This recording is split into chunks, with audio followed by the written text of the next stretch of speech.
सभी साथियों को जय हिंद। और आज मैं आपके सामने उज्जवल प्रकाश प्रस्तुत हूँ सारथी टेस्ट 2 का डिस्कशन लेके।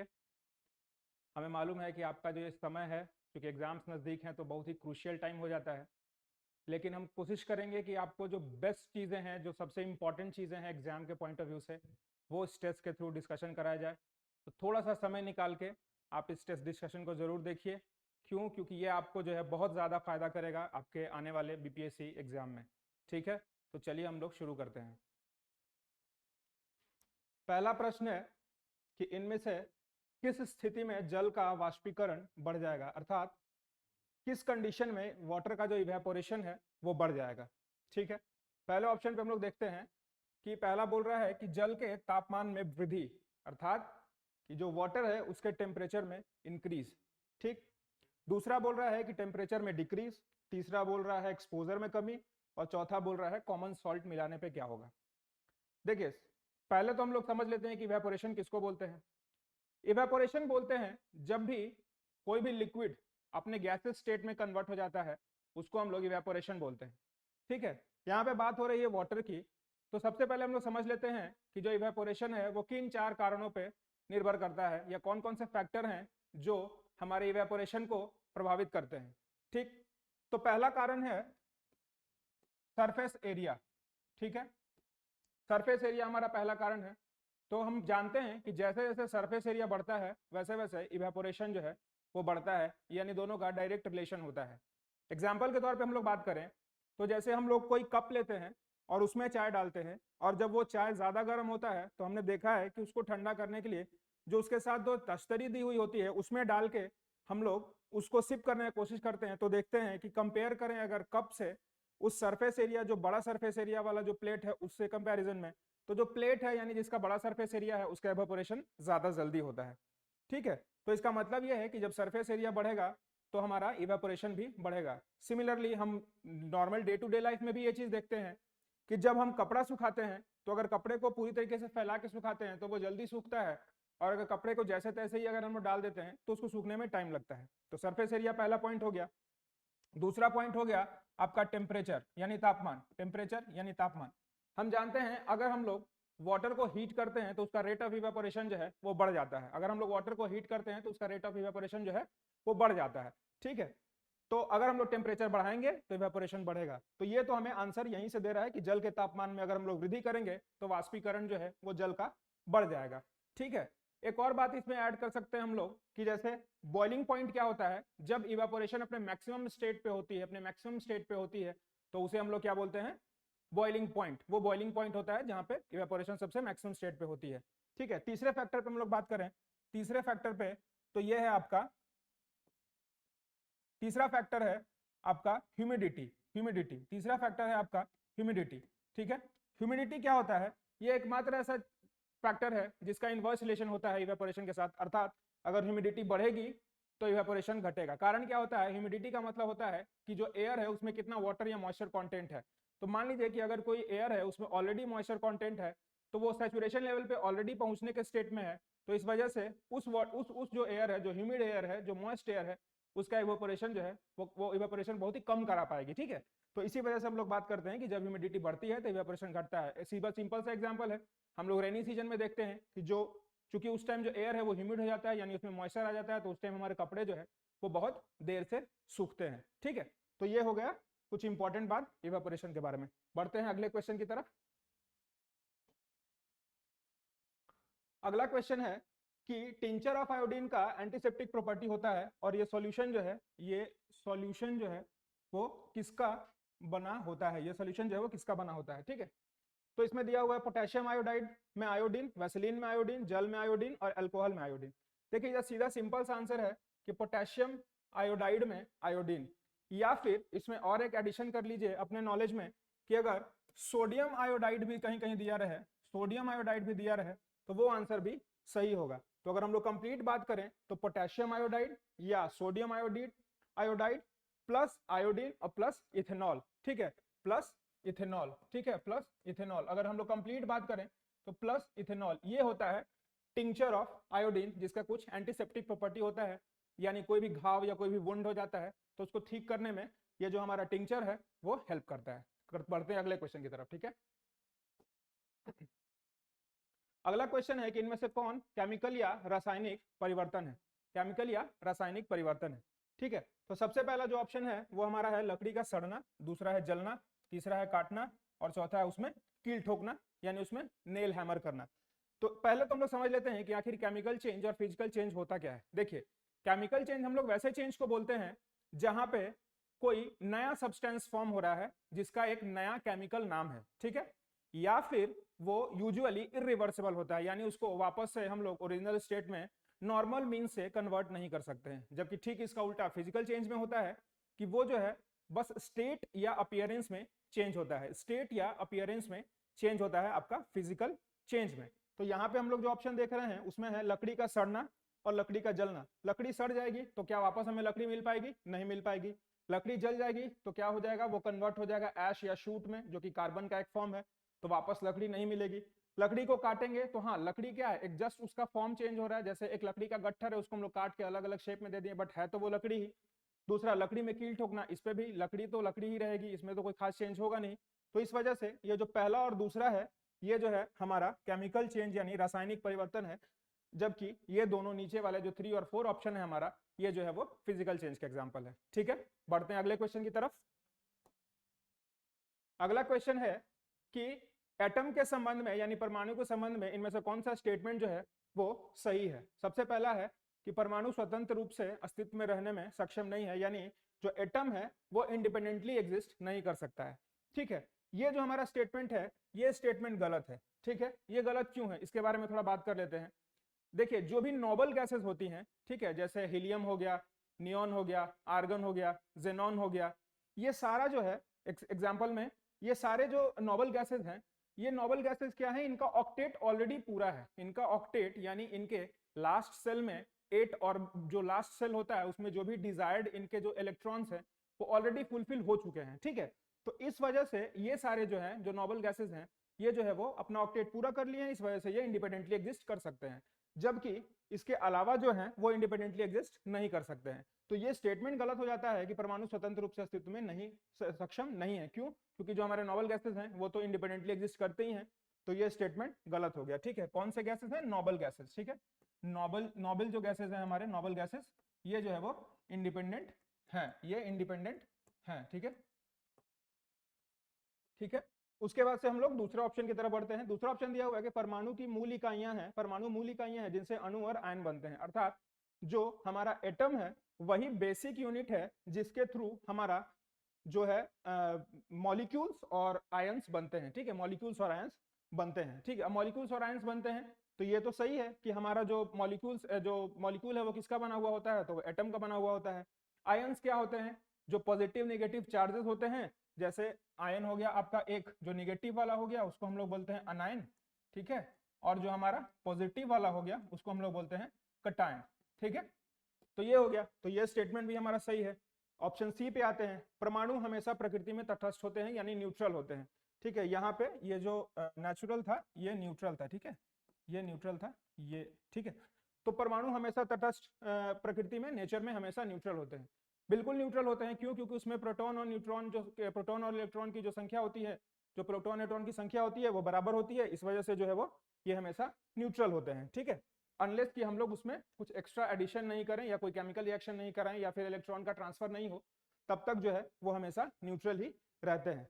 फिर जो फोर्थ स्टेटमेंट है कि परमाणु बड़ी संख्या में यानी परमाणु जो है एटम एग्रीगेट होकर लार्ज नंबर में कुछ वैसे मैटर्स का या ऐसे मटेरियल सब्सटेंस का प्रोडक्शन करते हैं जो कि हम लोग देख सकते हैं, which we can visualize, which we can feel and which we can touch, जिसको हम छू भी सकते हैं। तो ये तो सही है क्योंकि हम जानते हैं कि एटम्स के बने हुए होते हैं, ठीक है। तो ये भी सही स्टेटमेंट है, ठीक है। तो ये तीनों स्टेटमेंट हमारा सही है, इसलिए हमारा जो आंसर जाएगा वो इसका ई जाएगा, ठीक है। बढ़ते हैं अगले क्वेश्चन की तरफ।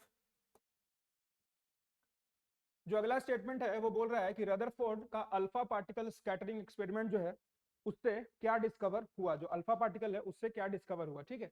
तो हम लोग पहले देख लेते हैं कि जो रदरफोर्ड का एक्सपेरिमेंट था वो क्या था, ठीक है।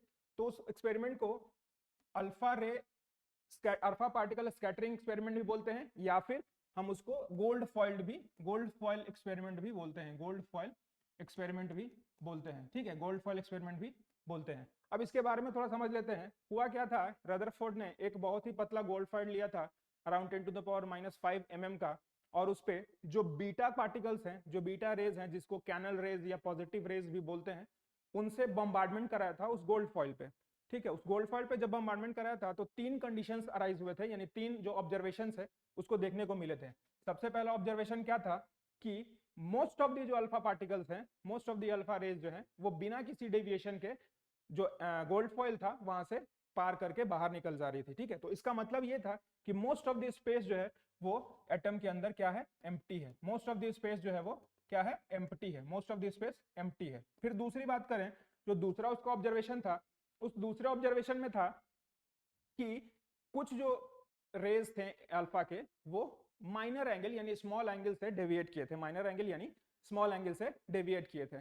तो वो डेविएट किए थे तो उससे ये निकल के आया कि उनका डेविएशन हुआ तो कैसे हुआ, तो जरूर कोई ऐसा अंदर में कोई ऐसा सब्सटेंस या कोई भी ऐसा पार्टिकल या कोई भी सब एटॉमिक पार्टिकल कुछ तो है जो कि कुछ अपोजिट चार्जेस का है, जिसके वजह से वो डेविएट कर गया। ठीक है, तो यहाँ क्या था कि सम डेविएटेड एट स्मॉल एंगल, बहुत ही स्मॉल एंगल से डेविएशन हुआ था। ठीक है, ठीक है। अब आते हैं हम लोग तीसरा और अपने फाइनल ऑब्जर्वेशन पे। जो तीसरा और फाइनल ऑब्जर्वेशन था वो ऑब्जर्वेशन था कि कुछ यानी एक कोई रे 12,000 में कोई एक ऐसा रे होता था जो कि वापस से रिबाउंड आ जाता था। ठीक है, यानी वो गया, टकराया और पूरे जो सेम एंगल है मतलब पूरा 180 डिग्री पे वो वापस घूम के चला आता था।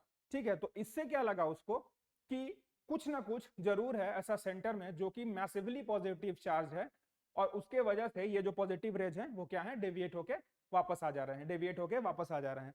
ठीक है, तो सेंटर में कोई पॉजिटिव चार्ज है मैसिव जो कि डेविएट कर रहा है, और ये जो सेंटर था यही जो है वो दिया हम लोगों को कि वहां पे क्या है, तो वहां पे एक न्यूक्लियस है जहां पे प्रोटॉन और न्यूट्रॉन रहते हैं। ठीक है, जहां पे प्रोटॉन और न्यूट्रॉन रहते हैं। तो इसका आंसर हो गया आपका परमाणु में न्यूक्लियस या फिर न्यूक्लियस इन एटम।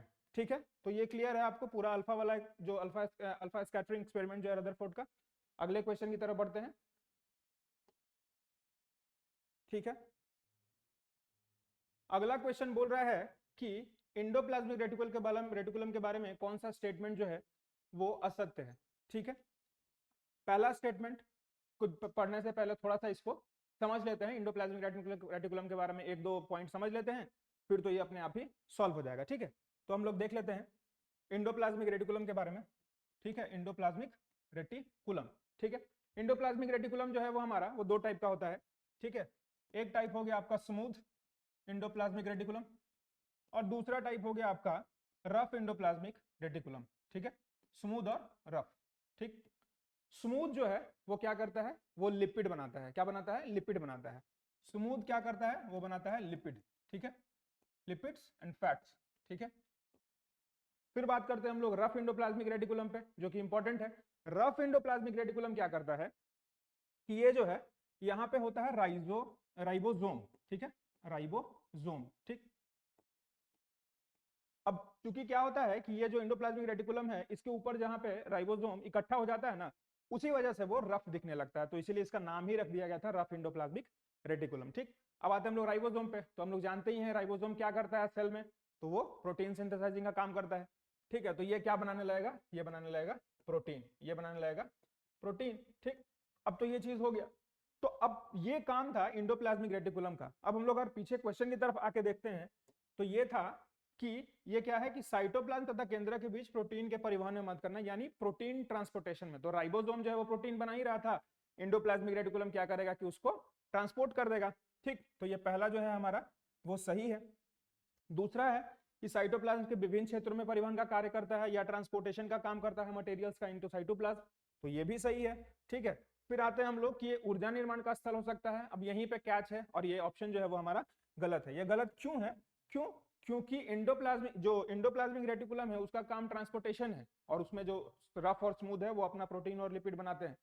लेकिन जो ऊर्जा निर्माण है यानी एनर्जी प्रोडक्शन है वो कहाँ होता है, तो वो तो माइटोकॉन्ड्रिया में होता है। तो ठीक है, तो वो आंसर है आपका यहाँ पे होता माइटोकॉन्ड्रिया। तो ये स्टेटमेंट सही हो सकता था, लेकिन चूंकि ऐसा नहीं है इस वजह से ये स्टेटमेंट जो है वो गलत है।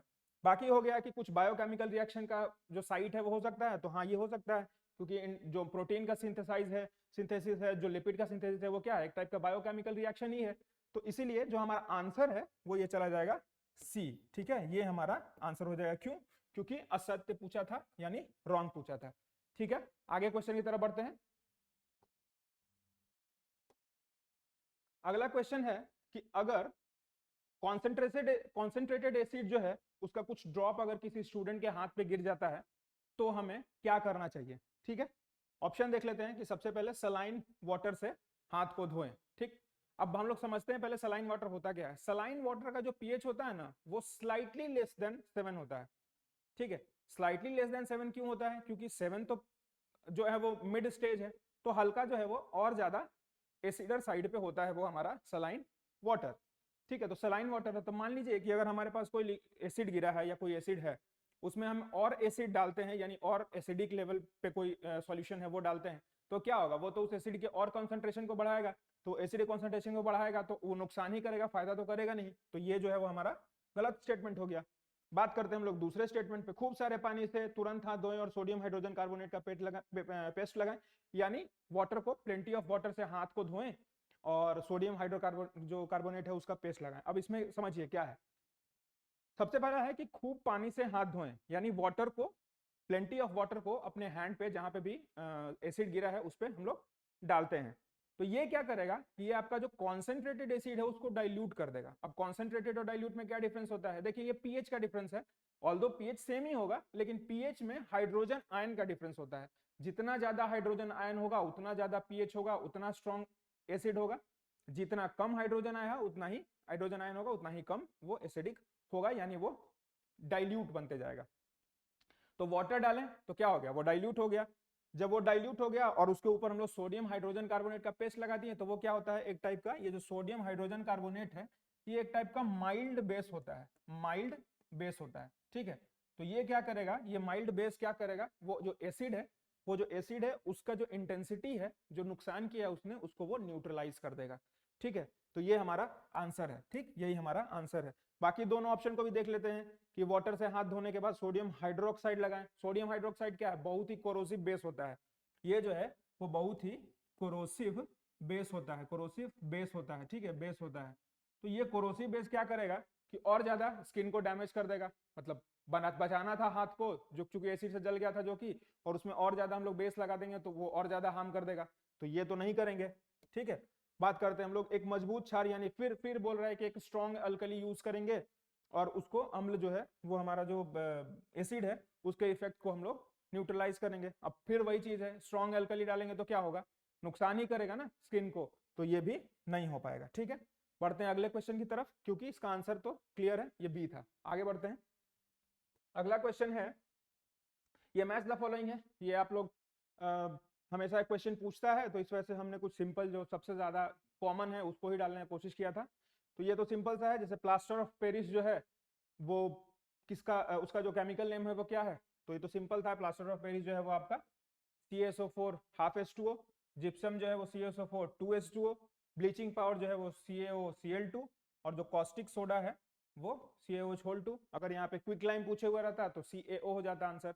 ठीक है, तो ये कुछ कॉमन केमिकल नेम्स हैं और जो सब्सटेंस है उनका थोड़ा सा एक लिस्ट आप लोग बुक से रेफर कर लीजिएगा, वो हमेशा क्वेश्चन आता है। देखिए, ये जो डिस्कशन चल रहा है ये इतने क्रूशियल टाइम में है कि हमने कोशिश की है कि मतलब अगर आप 1 घंटे इस वीडियो को देते हैं तो आपका बहुत सारा क्वेश्चन, इसमें है तो सिर्फ 30 ही क्वेश्चन, लेकिन बहुत सारा जो पॉइंट है वो आपका क्लियर होगा। एकदम विश्वास कीजिएगा और इस चीज को मान लीजिएगा आप कि ये जो 1 घंटे आप जो इस वीडियो को देंगे वो आपको बहुत सारा क्वेश्चन, बहुत सारा कॉन्सेप्ट जो है उसको समझने में हेल्प करेगा। क्योंकि हमें भी मालूम है ये एग्जाम का पीरियड है और ये बहुत ही क्रूशियल टाइम होता है, इसलिए हमने एकदम जो है इसमें जो बेसिक चीजें हैं, जो बहुत ही इंपॉर्टेंट चीजें हैं, जो एग्जाम के लिए इंपॉर्टेंट है, वो सारी चीजों को इसमें इंक्लूड करने की कोशिश की है। ठीक है, बढ़ते हैं अगले क्वेश्चन की तरफ।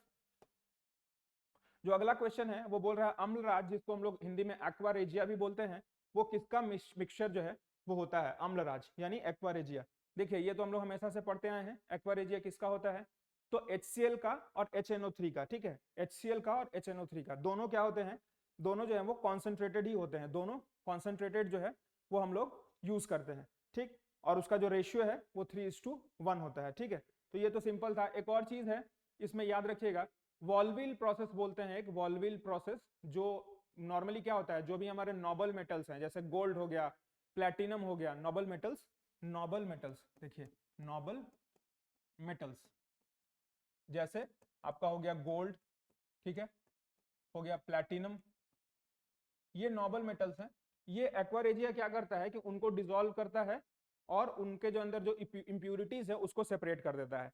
तो इसीलिए हम लोग जो प्योरेस्ट प्रोसेस है, जो प्योरेस्ट गोल्ड या प्लेटिनम ऑब्टेन करने का प्रोसेस, जिसको हम लोग वॉल्विल प्रोसेस भी बोलते हैं, वो प्रोसेस जो है वो एक्वारेजिया के थ्रू ही कंडक्ट किया जाता है। ठीक है, अगले क्वेश्चन की तरफ बढ़ते हैं।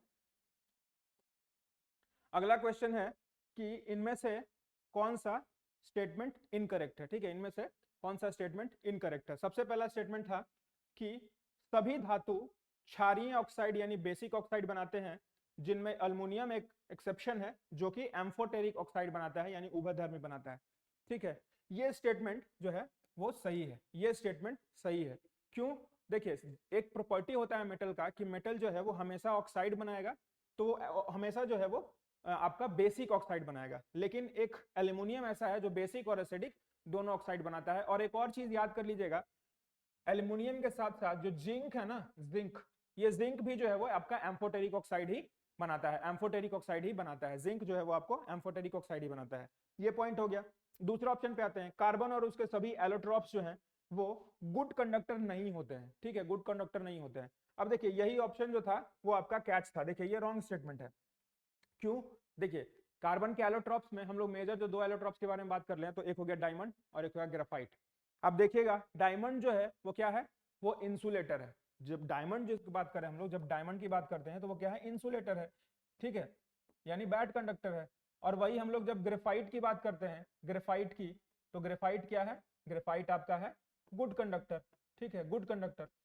तो ये क्या है, एक ही कार्बन के दो एलोट्रॉप्स हैं, एक हो गया आपका डायमंड, दूसरा हो गया आपका ग्रेफाइट। लेकिन एक क्या है, कंडक्ट कर रहा है, दूसरा क्या है, कंडक्ट नहीं कर रहा है। तो ये स्टेटमेंट गलत हो गया कि कार्बन और उसके सारे एलोट्रॉप्स जो हैं वो क्या है, आपके बैड कंडक्टर हैं। तो ठीक, ये स्टेटमेंट गलत हो गया। तो ये तो हमारा यही आंसर हो जाएगा, क्योंकि ये जो स्टेटमेंट है वो गलत ही पूछ रहा है, क्योंकि रॉन्ग पूछ रहा है। ठीक, अब आते हैं हम लोग इसमें तीसरे वाले ऑप्शन में। बोल रहा है ब्रोमीन एक लिक्विड नॉन मेटल है। ये स्टेटमेंट भी बिल्कुल सही है कि ब्रोमीन जो है वो क्या है, एक लिक्विड नॉन मेटल है। नॉर्मली जो है जो हमारे नॉन मेटल्स होते हैं वो क्या होते हैं, सॉफ्ट होते हैं, ब्रिटल होते हैं। एकमात्र ये ब्रोमीन ऐसा एक नॉन मेटल है जो कि लिक्विड होता है। ठीक है, एक और चीज याद रखिएगा, मेटल में दो ऐसे मेटल होते हैं जिनको हम लोग नाइफ से काट सकते हैं। ठीक है, नाइफ से काट सकते हैं, और वो है सोडियम और पोटेशियम। ये हमेशा पूछता है, याद रखिएगा, सोडियम और पोटेशियम। फिर चौथे स्टेटमेंट पे आते हैं, आयोडीन जो है वो एक लस्ट्रस नॉन मेटल है। देखिए, जितने भी नॉन मेटल्स होते हैं वो लस्ट्रस नहीं होते हैं, यानी उनमें से लाइट रिफ्लेक्शन नहीं होते, यानी चमकीले नहीं होते हैं। लेकिन आयोडीन एक एक्सेप्शन है जो कि क्या है, ये एक लस्ट्रस नॉन मेटल होता है। ठीक है, लस्ट्रस नॉन मेटल होता है। बढ़ते हैं हम लोग अगले क्वेश्चन की तरफ। इस क्वेश्चन का तो हो गया डिस्कशन, अगले की तरफ बढ़ते हैं। अगला क्वेश्चन पूछ रहा है कि ईस्ट में जो एनारोबिक रिएक्शन होता है उसका जो है वो करेक्ट सीक्वेंस क्या है, करेक्ट सीक्वेंस क्या है।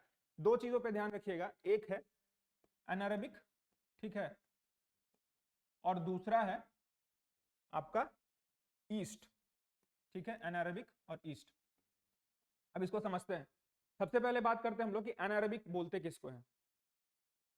देखिए, एनारोबिक जो रिएक्शन हो गया वो ऐसे रिएक्शन को बोलते हैं जो ऑक्सीजन के एब्सेंस में होता है, यानी जहां पे ऑक्सीजन प्रेजेंट नहीं है और वहां पे ऑक्सीडेशन करना है, यानी कोई भी मेटाबॉलिक एक्टिविटी करनी है या वहां से एनर्जी गेन करना है ग्लूकोज को ऑक्सीडाइज करके, तो वैसे रिएक्शन को हम लोग क्या बोलते हैं, एनारोबिक रिएक्शन बोलते हैं। ठीक है, तो एक तो ये चीज हो गया, दूसरा हो गया ईस्ट। अब दो चीजों पे ध्यान देना है, एक एनारोबिक तो हो गया और एक ईस्ट हो गया। एनारोबिक आपने समझ लिया, अब आते हैं हम लोग ईस्ट पे। जो स्टेटमेंट दे रखा है जो हमारे ऑप्शन में, उसमें पहले देखिए, सबसे पहला क्या है कि ग्लूकोज, ठीक है, ग्लूकोज साइटोप्लाज्मा में पायरुवेट में चेंज हुआ और माइटोकॉन्ड्रिया से माइटोकॉन्ड्रिया में जाके इथेनॉल और CO2 बनाया, यानी कार्बन डाइऑक्साइड बनाया। अब एक चीज को समझिए, जितना भी एनारोबिक रिएक्शन होता है, वो एनारोबिक रिएक्शन जो है वो यहाँ माइटोकॉन्ड्रिया जो ऑप्शन दिया है ना, ये गलत है। ऑल्दो ये एनर्जी प्रोडक्शन का साइट होता है, लेकिन एनारोबिक रिएक्शन में क्या होता है कि हमें जल्दी एनर्जी की जरूरत पड़ती है। या ईस्ट के सिचुएशन में बात करें तो ये बैक्टीरिया वैसे हैं जो वैसे जगह पे रहते हैं जहां पे ऑक्सीजन की अवेलेबिलिटी कम होती है, तो इस वजह से यहाँ पे माइटोकॉन्ड्रिया में ना होके वो जो है साइटोप्लाज्मा में ही ईस्ट के केस में एनर्जी का प्रोडक्शन होता है, यानी एनारोबिक रिएक्शन होता है। तो इस वजह से ये चूंकि माइटोकॉन्ड्रिया साइड दे दिया तो ये हमारा स्टेटमेंट गलत हो गया। फिर हम लोग आते हैं दूसरे में, ग्लूकोज है, साइटोप्लाज्म है, पाइरुवेट, फिर साइटोप्लाज्म में लैक्टिक एसिड बनेगा। देखिए आप लोग इस ऑप्शन में जरूर कंफ्यूज ही होंगे, क्योंकि आपने हमेशा याद किया होगा कि एनारोबिक रिएक्शन का मतलब क्या है कि उसमें लैक्टिक एसिड बनता है, लेकिन हमेशा ध्यान रखिएगा लैक्टिक एसिड बनता है कहाँ पे, वो मसल में बनता है। जो हायर एनिमल्स हैं जैसे ह्यूमन बीइंग हो गए, ठीक है, वहां पे जो मसल में एनारोबिक रिएक्शन होता है वहां पे लैक्टिक एसिड बनता है, ना कि ईस्ट में, ठीक है। तो ये स्टेटमेंट भी हमारा गलत हो गया। इसको थोड़ा और समझिए। देखिए जब भी हम कोई हेवी वर्कआउट करते हैं, जो हार्ड वर्कआउट करते हैं, तो क्या होता है कि हमें चूंकि एनर्जी बहुत ज्यादा कंज्यूम हो रहा है और उस प्रोपोर्शन में ऑक्सीजन का सप्लाई नहीं हो रहा है, ठीक। तो जब ऑक्सीजन का सप्लाई नहीं हो रहा तो हमारा जो सेल है, मसल सेल है, वो क्या करेगा, इन एब्सेंस ऑफ ऑक्सीजन जो है वो एनर्जी प्रोडक्शन करने लगेगा और वहां पे हो जाएगा एनारोबिक रिएक्शन और वहां से बनेगा क्या, एनर्जी प्लस लैक्टिक एसिड। तो ये ह्यूमन मसल के केस में ऐसा होता है, ठीक है। फिर आते हम लोग थर्ड स्टेटमेंट पे, बोला है कि glucose in cytoplasm that will lead to pyruvate, फिर माइटोकॉन्ड्रिया, फिर लैक्टिकम। तो ये भी गलत है कि माइटोकॉन्ड्रिया तो होगा ही नहीं, लैक्टिक एसिड तो बनेगा ही नहीं, क्योंकि हम लोग बात कर रहे हैं ईस्ट की, animal, human being, higher animals की तो बात कर नहीं रहे हैं। आते हैं लास्ट अपने ऑप्शन पे, वो दिया है ग्लूकोज साइटोप्लाज्मा, फिर बना पाइरुवेट, फिर साइटोप्लाज्मा में बनेगा इथेनॉल और Ca2, ठीक है। तो ये जो है हमारा सही आंसर है। क्यों? क्योंकि साइटोप्लाज्मा जो site of production of energy है वो भी सही है, जो प्रोडक्ट है इथेनॉल और कार्बन डाइऑक्साइड ये भी सही है, ठीक है। तो यही जो ईस्ट है इसी का हम लोग यूज करते हैं अल्कोहल फॉर्मेशन में, या हम लोग जो फर्मेंट करते हैं किस चीज को, फर्मेंट करके अल्कोहल में कन्वर्जन करते हैं, तो यही स्टेज जो है केमिकल रिएक्शन का सीक्वेंस जो है वो फॉलो होता है, ठीक है। फिर हम लोग इसमें और एक दो चीज ऐड कर लेते हैं, ब्रीवर्स ईस्ट जिसको हम लोग बोलते हैं, ब्रीवर्स ईस्ट, ब्रीवर्स ईस्ट, ये क्या होता है, ये सेम फॉर्मेशन, जो सेम मेथड हम लोग अभी पढ़े, ये वाला केमिकल रिएक्शन का जो सीक्वेंस है, इसी से ब्रेवर्स ईस्ट का फॉर्मेशन होता है, जो कि एक टाइप का फूड सप्लीमेंट है। फूड सप्लीमेंट है बी कॉम्प्लेक्स और प्रोटीन के लिए, ठीक है, बी कॉम्प्लेक्स और प्रोटीन के लिए, ठीक। इतना सफिशिएंट है इस क्वेश्चन के लिए। अगले क्वेश्चन की तरफ बढ़ते हैं। अगला क्वेश्चन है कि डाइजेस्टिव ट्रैक में फूड के साथ मिक्स होने वाला पहला एंजाइम कौन सा है। डाइजेस्टिव ट्रैक में पहला एंजाइम कौन सा है जो फूड के साथ मिक्स होता है, समझते हैं इसको। देखिए सबसे पहला चीज है कि हमारा थोड़ा थोड़ा गेस करने की कोशिश कीजिए इसको, मतलब नॉलेज के अलावा अगर इसको हम लोग थोड़ा लॉजिक से या फिर थोड़ा कम नॉलेज है फिर भी कैसे चेक कर सकते हैं इस क्वेश्चन को। सबसे पहला है कि डाइजेस्टिव ट्रैक में सबसे पहले, तो सबसे पहले डाइजेस्टिव सिस्टम शुरू कहाँ से होता है, तो माउथ से ही शुरू होता है, ठीक है। तो एटलीस्ट इतना हम लोग गेस कर सकते हैं कि कोई पहला एंजाइम जो कि फूड के साथ मिक्स होगा वो माउथ के ही किसी पार्ट से सेक्रेट होगा, ठीक है। अब एक एक करके इसको देखते हैं और फिर समझने की कोशिश करते हैं इसका सॉल्यूशन, ठीक। पहला क्वेश्चन है, पहला ऑप्शन दिया है आपका पेप्सिन, ठीक है। अब पेप्सिन को समझते हैं। पेप्सिन क्या होता है कि ये जो है वो एक टाइप का गैस्ट्रिक जूस है, ठीक है, गैस्ट्रिक जूस है, ठीक, गैस्ट्रिक जूस है जो कि गैस्ट्रिक ग्लैंड से निकलता है, गैस्ट्रिक ग्लैंड से निकलता है, ठीक, गैस्ट्रिक ग्लैंड से निकलता है।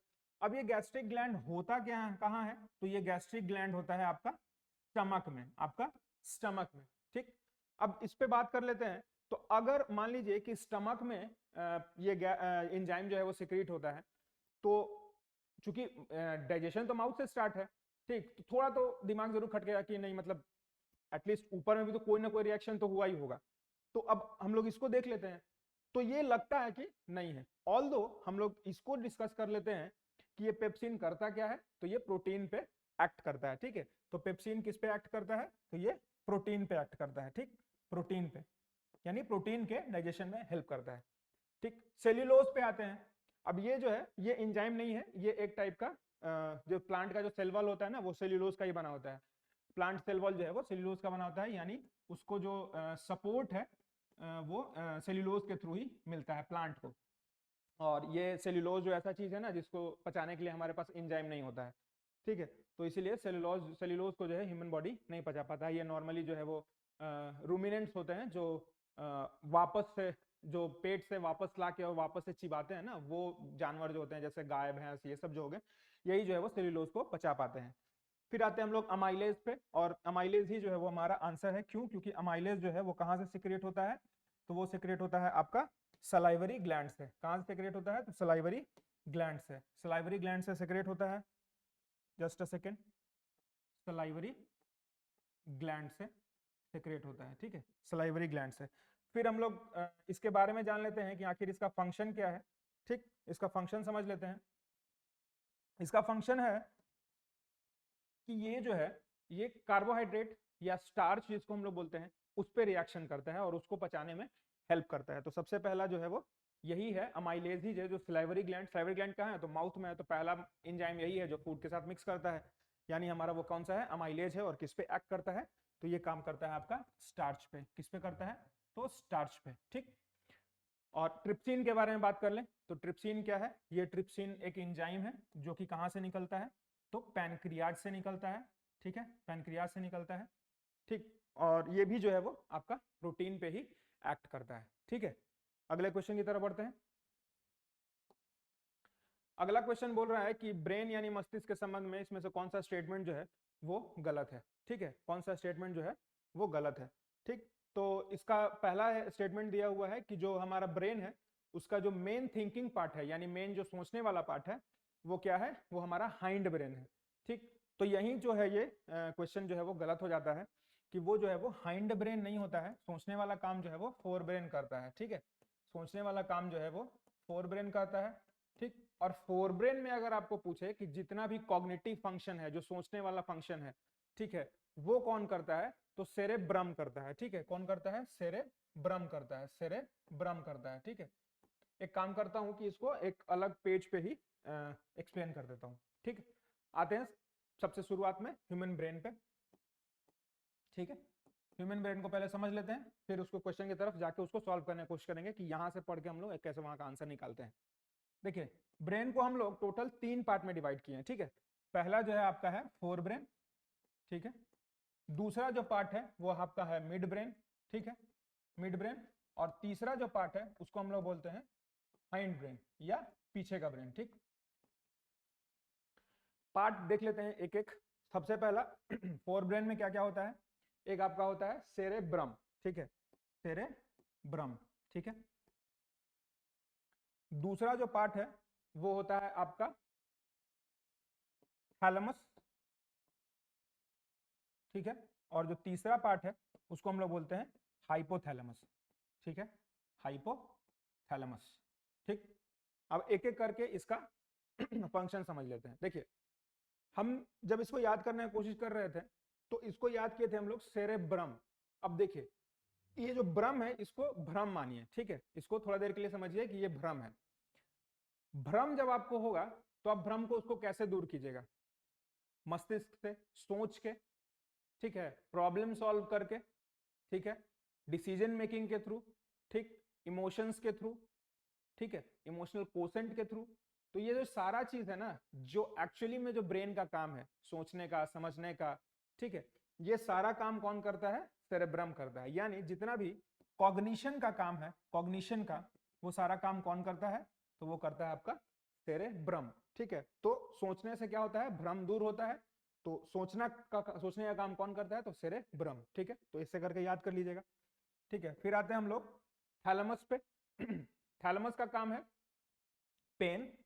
ठीक है, जो हम लोग फील करते हैं पेन, ये जो काम है वो आपका थैलेमस का काम है। या फिर जो मोटर फंक्शन है, मोटर फंक्शन, मोटर फंक्शन यानी कोई भी चीज अगर हम लोग को गर्म या ठंडा फील होता है तो वो सेंसरी नर्व से, जो सेंसरी ऑर्गन से, सेंसरी नर्व्स के थ्रू होते हुए जो ब्रेन तक जाता है, जिसको ये प्रोसेस करता है, ये ब्रेन का कौन सा पार्ट होता है? तो फोर ब्रेन का थैलेमस का पार्ट होता है।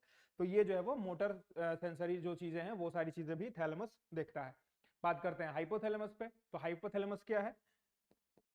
भूख लगना, प्यास लगना, ठीक है, हंगर, थर्स्ट, और सबसे इंपॉर्टेंट बॉडी टेम्परेचर। ठीक है, बॉडी टेम्परेचर। ठीक है, बॉडी टेम्परेचर, ये सारा काम कौन करता है? तो ये सारा काम करता है आपका हाइपोथैलेमस। ठीक है, हाइपोथैलेमस हो गया। मिड ब्रेन जो है इसको हम लोग मेसोइंसेफेलो भी बोलते हैं, वो खैर उतना इंपॉर्टेंट नहीं है, लेकिन एक नॉर्मल सा नाम है। मेसो मतलब मिडिल होता है, और ये मिड ब्रेन है ही, तो और इंसेफेलो मतलब ब्रेन, तो ये हो गया मेसोइंसेफेलो। ठीक है, तो ये जो मेसोइंसेफेलो है, ये नॉर्मली जो है वो इसका जो इंपॉर्टेंट काम है, वो इंपॉर्टेंट काम जो होता है आपका रेगुलेशन का होता है, रेगुलेशन का रोल है इसका। ठीक है, क्योंकि वो वहीं पे बीच में सिचुएटेड होता है ना, दोनों के बीच में, तो ये एक रिले या रेगुलेशन का काम करता है, रिले या रेगुलेशन का काम करता है। ठीक है, लेकिन जो इंपॉर्टेंट चीजें हैं वो अब हम लोग दूसरा इंपॉर्टेंट चीज जो हाइंड ब्रेन में आके करते हैं, वो सबसे पहला उसका पार्ट होता है एक, याद रखिएगा, सबसे इंपॉर्टेंट है इसका सेरेबेलम, सेरेबेलम। ठीक है, सेरेबेलम। अब इसको सिंपल याद रखिए, bellum balance, bellum balance, cerebellum balance, bellum balance. ठीक है, तो ये क्या करता है, बैलेंस और posture of the body maintain करता है, balance and posture of the body. ठीक है, balance and posture of the body. ठीक है, फिर दूसरे बात कर लेते हैं हम लोग सेरेबेलम के बाद, मेडुला ऑब्लोंगाटा। ठीक है, मेडुला, मेडुला का क्या काम है, जितना भी हम लोग इनवॉलंटरी फंक्शन करते हैं, इनवॉलंटरी फंक्शन और रिफ्लेक्स एक्शन, इनवॉलंटरी और रिफ्लेक्स एक्शन जितना हम लोग करते हैं वो किसके थ्रू करते हैं, तो मेडुला ऑब्लोंगाटा के थ्रू। इनवॉलंटरी फंक्शन में क्या है, हमारे बॉडी के इंटरनल ऑर्गन्स में जो भी एक्टिविटीज हो रही हैं वो सारा मेडुला के थ्रू होता है, जैसे डाइजेशन हो गया। ठीक है, ये सारा चीज जो है वो हम लोग किसके थ्रू करते हैं, तो मेडुला ऑब्लोंगाटा के थ्रू। ठीक, फिर आते हैं हम लोग तीसरा इसका जो होता है वो होता है पॉन्स। ठीक है, पॉन्स का सिर्फ एकमात्र काम है इंपॉर्टेंट, और वो इंपॉर्टेंट काम है ब्रीथ को, यानी हमारे रेस्पिरेशन को रेगुलेट करना। ठीक है, रेस्पिरेशन को रेगुलेट करना, रेस्पिरेशन को रेगुलेट करता है। ठीक है, रेस्पिरेशन का रेगुलेशन करता है, ये पॉन्स का इंपॉर्टेंट काम है। थैलेमस में एक चीज और ऐड कर देते हैं, जो हमारा स्लीप है, सोना, ठीक है, और जो अवेकनेस है या कॉन्शियसनेस है, ये किसके थ्रू होता है, तो ये थैलेमस का है। ये बहुत इंपॉर्टेंट चीज है, इसको भी याद रखिएगा। ठीक है, तो ये आपका ब्रेन हो गया पूरा का पूरा डिवाइस। अब बढ़ते हैं हम लोग क्वेश्चन की तरफ, फटाक से उसको सॉल्व करेंगे अपने जो भी हम लोग यहाँ से गेन किए हैं। सबसे पहला, ब्रेन का पहला जो थिंकिंग पार्ट है वो हाइंड ब्रेन होता है, गलत, फोर ब्रेन होता है। श्रवण, सुगंध, याददाश्त, मेमोरी, ये सारा काम मेमोरी, अभी हमने बात किया था। भ्रम कैसे दूर होगा, आपके मस्तिष्क के सोचने से, पुराना जो मेमोरी है उसको यूज करने से, प्रॉब्लम सॉल्विंग से, डिसीजन मेकिंग से, तो ये क्या हो गया, ये अगर मस्तिष्क है, तो ये यानी फोर ब्रेन है, तो ये हो गया सही। फिर आते हैं अनैच्छिक क्रिया यानी इनवॉलंटरी फंक्शन, जैसे लार निकलना, वोमिटिंग, ये सब इनवॉलंटरी है। इनवॉलंटरी के बारे में हम लोग सबसे शुरुआत में ही देख लिए थे, जो मेडुला के बारे में जब पढ़ रहे थे, तो जितना भी इनवॉलंटरी एक्शन है वो कौन करता है, मेडुला करता है, तो ये भी सही हो गया। और फिर आते हैं लास्ट स्टेटमेंट पे, वो बोल रहा है कि सेरेबेलम जो है वो आसन यानी पोस्चर और बैलेंस को मेंटेन करता है। ठीक है, तो नहीं करता है। ठीक है, अब नहीं करता है तो ये तो सीधा सीधा गलत हो गया ना, क्योंकि हम लोग तो अभी पढ़े थे कि पोस्चर और बैलेंस जो है वो उसको क्या करता है, कंट्रोल करता है, तो ये हमारा स्टेटमेंट गलत हो गया, यानी 2 और 3 जो है वो हमारा सही स्टेटमेंट है। ठीक है, देखिए ये जो अभी वीडियो में हम लोग जो ब्रेन का रिवीजन किया ना, बस ब्रेन में अगर कोई भी सवाल पूछेगा ना, तो ये जो हमारा बोर्ड है ना, बस इसको अगर आप स्क्रीनशॉट लेके रिवाइज भी कर लेते हैं ना, तो इससे एक सवाल आपका ब्रेन से अगर आ रहा है तो ये सवाल यहीं से बनेगा, इसके बाहर जाके नहीं बनेगा। ठीक है, आते हैं अगले क्वेश्चन की तरफ। अगला क्वेश्चन है कि वो कौन सा ऐसा सब्सटेंस है जो फ्रूट्स को और लीव्स को फॉल होने में यानी गिरने के लिए ट्रिगर करता है या प्रेरित करता है। ठीक है, तो ये आपका जो है वो स्टेटमेंट, जो क्वेश्चन है वो आपका पिछला जो टेस्ट था प्लांट हार्मोन्स, उसी टॉपिक से ये क्वेश्चन बनाया गया है सिंप्लीफाई करते हुए। अगर वो आप लोग उसको समझ गए होंगे तो ये क्वेश्चन आराम से बनेगा। ठीक है, तो कौन सा है जो फॉल के लिए ट्रिगर करता है, तो इसका सीधा सा आंसर है एब्सिसिक एसिड, एब्सिसिक एसिड। ठीक, ये आंसर हो गया एब्सिसिक एसिड। अब थोड़ा सा जो है इसके ऑप्शन को डिस्कस कर लेते हैं, थोड़ा सा एडिशन हो जाएगा इसमें। जैसे एब्सिसिक एसिड, इसको याद करने का आपको एक टेक्निक बताता हूँ। एब्सिसिक का मतलब क्या है, एब्सिसिक में एक चीज है, इंग्लिश में जब देखिएगा तो SCICI, ठीक है, क्या है SCICI, ये वाला। ठीक, सीजर भी जो है ना, सीजर यानी कैंची, वो जो है इतना ही से स्टार्ट होता है, सीजर, सीजर यानी काटना। ठीक है, तो मान लीजिए कि ये फॉल है मैच्योर लीव्स का और फ्रूट का, क्या होता है, कट जाता है ना ट्री से, ट्री में जो फ्रूट्स और लीव्स लगे हुए रहते हैं वो जब गिरते हैं तो क्या होगा, एक तरीके से उस ट्री से कट गए।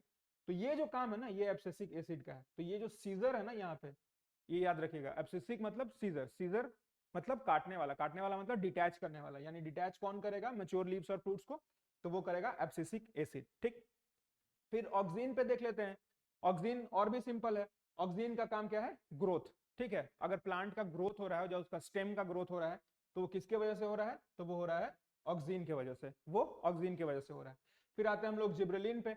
जिब्रेलिन को याद रखने का ट्रिक है, जी से जिब्रेलिन और जी से जर्मिनेशन। जी से जिब्रेलिन यानी जी से जर्मिनेशन, यानी जब भी हमारा जो सीड है किसी भी प्लांट का वो अंकुरित होता है तो वो किस हार्मोन के हेल्प से होता है, तो वो होता है जिब्रेलिन के हेल्प से, ठीक है। और ये जिब्रेलिन जो है जर्मिनेशन है, तो आप इसको इस तरीके से भी इंटरप्रेट कर सकते हैं कि जो सीड है उसका जो डोरमेंसी है वो कौन तोड़ता है, तो वो जिब्रेलिन तोड़ता है, ठीक है। तो ये यहां से हो गया। बाकी हो गया साइटोकाइनेंस, सी से साइटोकाइनेंस और सी से सेल डिवीजन, ठीक है, सेल डिवीजन, सेल डिवीजन, ठीक है। तो ये कौन करता है, ये करता है आपका साइटोकाइनेंस, ठीक है। ऑक्सीजन हमने देख ही लिया था। तो ये जो है वो कुछ इंपॉर्टेंट प्लांट हार्मोन्स हैं, ये बस इतना ही इसके बारे में जानना है कि क्या फंक्शन है किस हार्मोन का, ठीक है। अगले क्वेश्चन की तरफ बढ़ते हैं। अगला क्वेश्चन जो है वो दिया है कि इसमें से कौन सा एकमात्र विटामिन है जो जल में वाटर सोल्यूबल होते हुए भी लीवर में स्टोर हो जाता है। ये जो पिछला टेस्ट वीडियो था उसमें मैंने विटामिन समझाते हुए ये वाला जो है वो पॉइंट जो है मैंने उसको आपसे नोट कराया था कि कौन सा ऐसा वाटर सोल्यूबल है जो फिर भी स्टोर हो जाता है। मतलब नॉर्मली क्या होता है, जो भी विटामिन वाटर सोल्यूबल होते हैं वो तो हमारे यूरिन और फीसेस के थ्रू बाहर निकल जाते हैं, लेकिन कुछ ऐसे थे जो कि लीवर में स्टोर होता है फॉर सर्टेन ईयर्स। तो वो वहीं पे बताया था हमने, उसका आंसर था आपका विटामिन B12, विटामिन B12, ठीक है। इसमें कोबाल्ट होता है इसीलिए इसका केमिकल नेम भी कोबालामिन है, ठीक है। और ये हो गया। और ये विटामिन B12 आपका क्या होगा, किसी भी प्लांट प्रोडक्ट से नहीं मिलता है, ध्यान रखिएगा। ये हमेशा हमेशा मिलेगा आपका फिश से या मीट से या पोल्ट्री प्रोडक्ट से या फिर पोल्ट्री प्रोडक्ट के अलावा जो है आपको पोल्ट्री प्रोडक्ट यानी एग वगैरह जो हो गया, चिकन वगैरह हो गया, वहां से मिलता है। और फिर मिल्क प्रोडक्ट से मिलता है, ठीक है, मिल्क प्रोडक्ट से मिलता है, यानी ये किसी भी प्लांट प्रोडक्ट से नहीं मिलता है, ये चीज ध्यान रखिएगा, ठीक है। और अगर कोई पूछता है कि क्वेश्चन में पूछता है कि परनीसियस एनीमिया किससे होता है, तो वो जो परनीसियस एनीमिया है, परनीसियस एनीमिया, परनीसियस एनीमिया जो है वो आपका इसके यानी विटामिन B12 के और F9, ठीक है, यानी फॉलिक एसिड के कमी के वजह से होता है। किससे, F9, I am sorry F9 नहीं B9, ठीक है, विटामिन B9 यानी फॉलिक एसिड से, फॉलिक एसिड के डेफिशिएंसी से होता है, ठीक है। तो ये याद रखिएगा। फिर एक और एनीमिया होता है मेगानोब्लास्टिक एनीमिया, वो एनीमिया भी है, वो एनीमिया जो है वो आपका B9 के कमी से ही होता है, ठीक है। मेगानोब्लास्टिक, मेगानोब्लास्टिक, मेगानो, ठीक है, मेगानोब्लास्टिक अनीमिया, ठीक, ये याद रखिएगा। फिर थोड़ा सा विटामिन सी को समझ लेते हैं। विटामिन सी को हम लोग क्या बोलते हैं, इसको हम लोग एस्कॉर्बिक एसिड बोलते हैं, ठीक है, इसका केमिकल नेम है एस्कॉर्बिक एसिड। अब देखिए एस्कॉर्बिक एसिड इसका केमिकल नेम हो गया। फिर हम लोग के बारे में बात करें तो इसको बोलते हैं हम लोग फाइलोक्विनिन। फिर इसके बारे में विटामिन डी के बारे में बात करें तो इसको बोलते हैं कैल्सिफेरॉल, ठीक। अब थोड़ा सा बीमारी समझ लेते हैं। विटामिन डी जो है उसके कमी से रिकेट्स होता है। के जो है वो हमारा ब्लड क्लॉटिंग में हेल्प करता है। और विटामिन सी जो है वो क्या है, विटामिन सी को थोड़ा समझिए, इसका बहुत सारा काम है। पहला ये जो है वो आपका, एक अगले पेज पे बता देता हूं, विटामिन सी जो है ये सबसे पहला काम, ये आपका आयरन एब्जॉर्प्शन में मदद करता है, ठीक है। क्या करता है, आयरन एब्जॉर्प्शन में मदद करता है, ठीक। फिर दूसरा बात करते हैं, जो हमारा घाव है, वुंड है, वुंड हीलिंग में ये हेल्प करता है। किसमें, वुंड हीलिंग में ये हेल्प करता है, ठीक, वुंड हीलिंग में। फिर हम लोग बात कर लें तीसरा, ये एज अ एंटीऑक्सीडेंट भी यूज होता है, एज अ एंटीऑक्सीडेंट भी यूज होता है, एंटीऑक्सीडेंट, ठीक है, एंटीऑक्सीडेंट भी यूज होता है, ठीक है।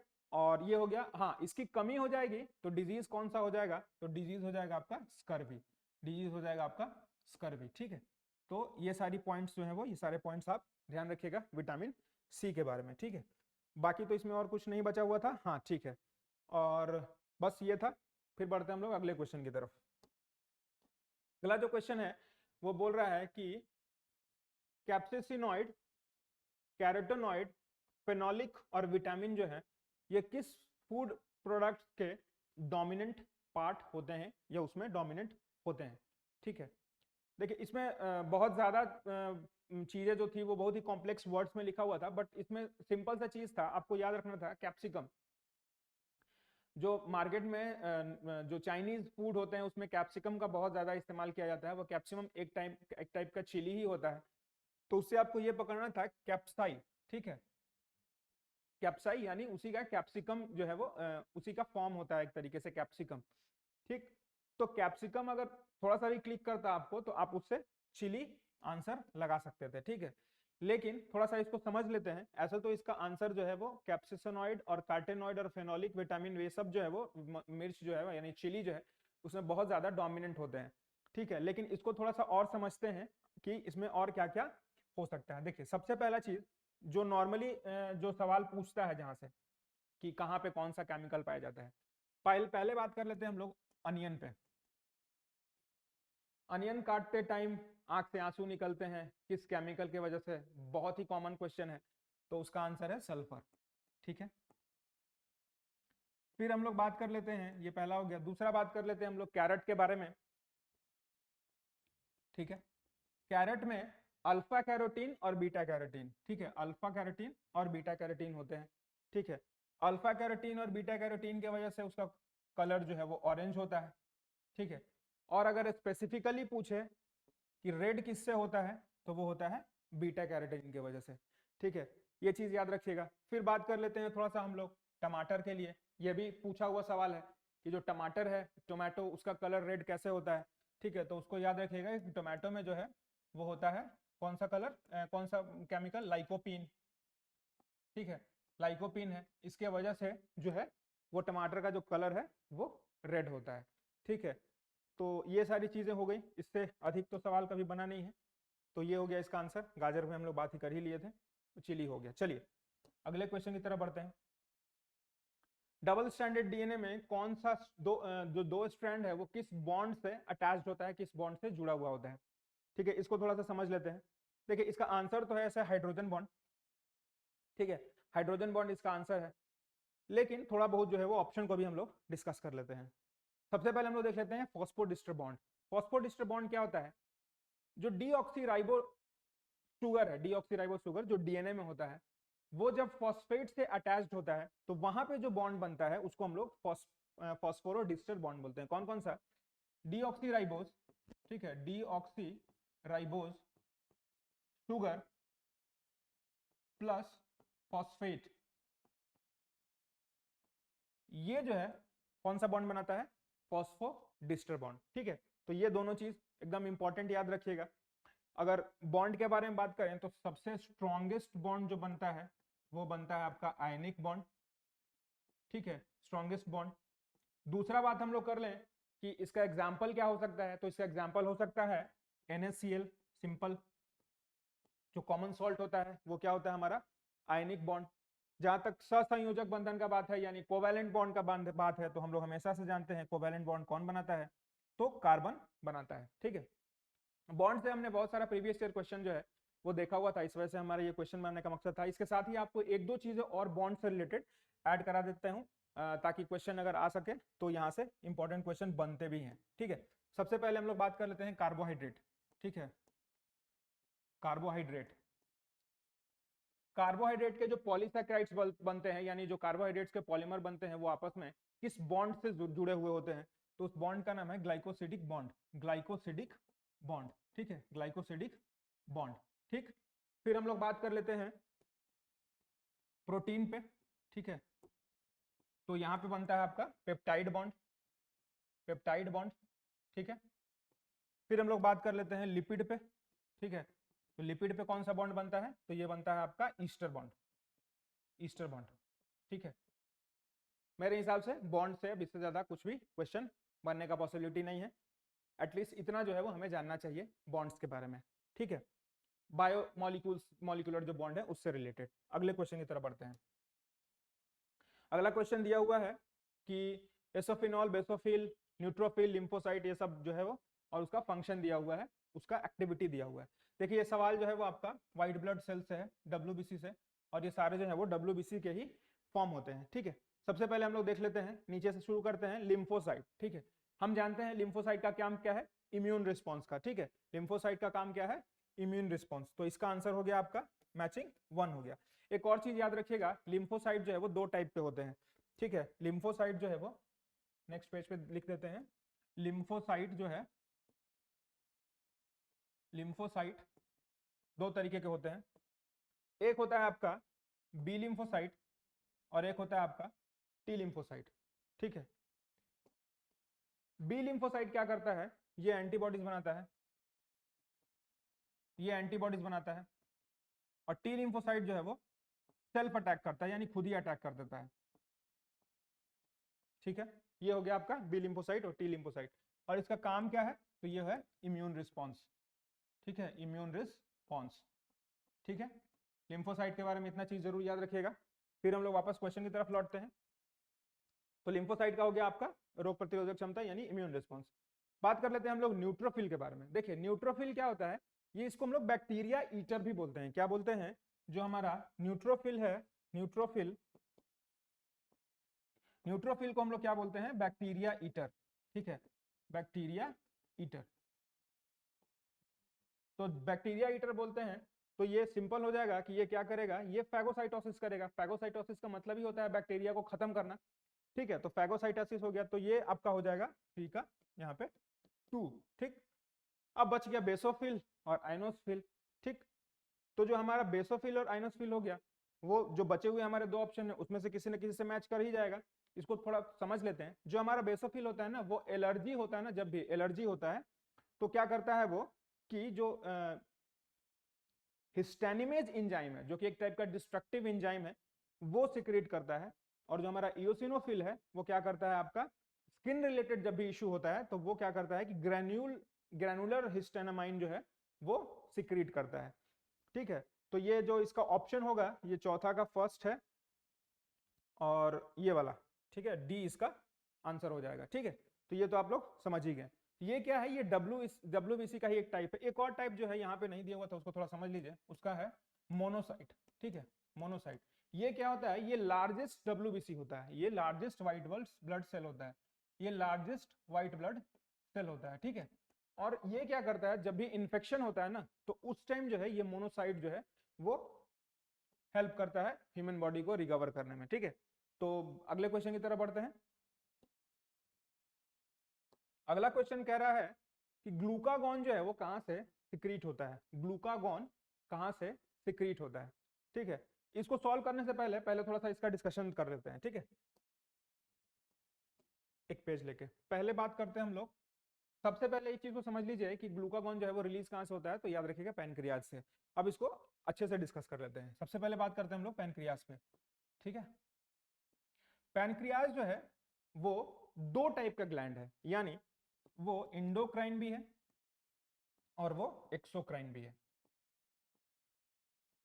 इंडोक्राइन एक्सोक्राइन का मतलब क्या हो गया, इंडोक्राइन वैसा जो हार्मोन सिक्रीट करता है, एक्सोक्राइन ऐसा जो गैस्ट्रिक जूस सिक्रीट करता है। ठीक है, तो ये क्या करेगा कि ये सिक्रीट करेगा हार्मोन, जो उसका इंडोक्राइन वाला पार्ट है, और जो उसका एक्सोक्राइन वाला है ये आपका करेगा एंजाइम्स। क्या करेगा, एंजाइम्स। ठीक है, समझ लिए। फिर हम लोग इसको और थोड़ा सा 1-2 पॉइंट पढ़ते हैं। एक्सोक्राइन जो होता है, जो पैनक्रियाज का जो पार्ट जो कि एक्सोक्राइन का रोल प्ले करता है, उसको हम लोग बोलते हैं acinar cell. Acinar cell, acinar cell. ठीक है, एकिनर सेल। तो ये क्या क्या सिक्रेट करता है, ये एंजाइम सिक्रेट करता है। और कौन सा एंजाइम सिक्रेट करता है, तो हम लोग पहले ही क्वेश्चन में पढ़ चुके हैं, ट्रिप्सिन एटसेट्रा। ठीक है, ये सारा काम ये करेगा आपका एकिनर सेल। लेकिन पैनक्रियाज का वो पार्ट जो एंडोक्राइन ग्लैंड का जैसा काम करता है, वो समझिए, उसको हम लोग बोलते हैं islets of Langerhans, islet of Langerhans. ठीक है, ये पैनक्रियाज का वो पार्ट है आइसलेट ऑफ लैंगरहैंस, जो कि क्या करता है, वो आपका एज अ इंडोक्राइन ग्लैंड काम करता है, एज अ इंडोक्राइन ग्लैंड काम करता है।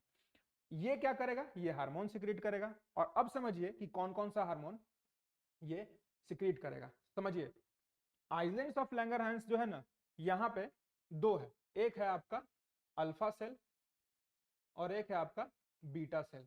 ठीक है, अल्फा सेल और बीटा सेल। ठीक है, अल्फा सेल क्या करता है कि ये जो है ये आपका ग्लूकागॉन सिक्रीट करेगा, ग्लूकागॉन। और बीटा सेल जो है ये क्या, ये इंसुलिन सिक्रेट करेगा। क्या करेगा, इंसुलिन सिक्रेट करेगा। ठीक, अब देखिए ग्लूकागॉन और इंसुलिन दोनों क्या है, एक टाइप का हार्मोन है जो पैनक्रियाज के आइसलैंड्स ऑफ लैंगरहैंस से निकलते हैं। इस दोनों का फंक्शन अब देख लेते हैं जो कि बहुत इंपॉर्टेंट है।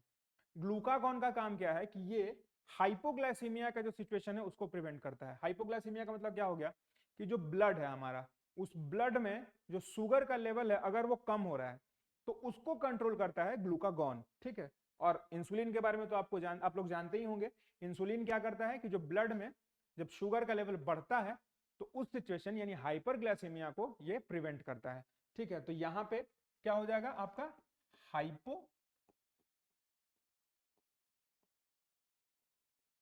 हाइपोग्लाइसीमिया, और ये हो गया आपका हाइपरग्लाइसीमिया, हाइपरग्लाइसीमिया, ठीक है। ये हो गया आपका पैनक्रियास के बारे में, ठीक है। अगले क्वेश्चन की तरफ पहले तो हाँ ये क्वेश्चन को थोड़ा देख लेते हैं। अब तो जितना पढ़ना था इसमें पढ़ लिए, अब इस क्वेश्चन को सॉल्व कर लेते हैं। सबसे पहला ग्लूकागॉन कहां से निकलता है? सिंपल, क्या है आंसर इसका? ग्लूकागॉन एक टाइप का क्या है? हार्मोन है। हार्मोन है तो कहां से निकलेगा? आइसलैंड ऑफ लैंगरहंस से, और आइसलैंड ऑफ लैंगरहंस में कहां से निकलेगा? तो अल्फा सेल से। तो ये हो गया इसका आंसर, ठीक है। पैनक्रियास हमारा आज खत्म, ठीक है। अब बढ़ते हैं हम लोग अगले क्वेश्चन की तरफ। डिजीज से भी हमेशा क्वेश्चन पूछता है तो इसमें आ जाते हैं हम लोग। पहला, बैक्टीरिया वाला बीमारी कौन कौन सा है, ठीक है।